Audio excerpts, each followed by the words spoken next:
Celkom dobrý víkend pre teba. Včera si hral dobre a dnes sa ti podarilo. Ako to vnímaš? Tak jsem nadšený rozhodně. Včera asistence, dneska gól, 2 výhry, ale nejdůležitější je, že máme 6 bodů, že se podařilo. A to je na tom rozhodně to nejdůležitější. Jsem šťastný za tým. Oba 2 dny byly odmákaný neskutečně do krve, takže jsem hrozně spokojený.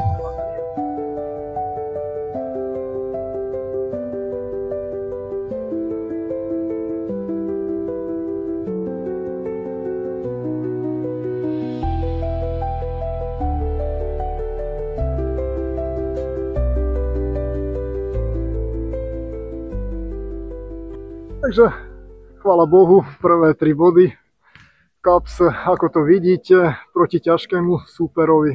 Tak určite sme radi, toto je veľká sprúha, hlavne pre hráčov.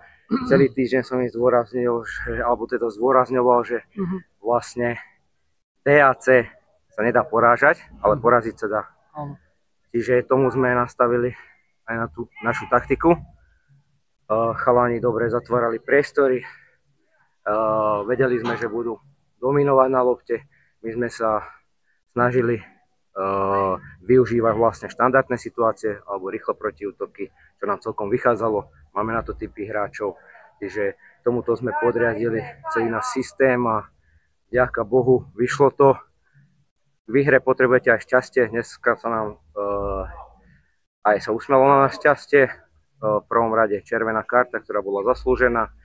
Na druhej strane hneď gól, ale potom sme si myslím, že už chalani skúsene si ustrážili tie 3 body do nejakých extra vyložených šancí, sme už supera nepustili, čiže myslím si, že zaslúžené víťazstvo.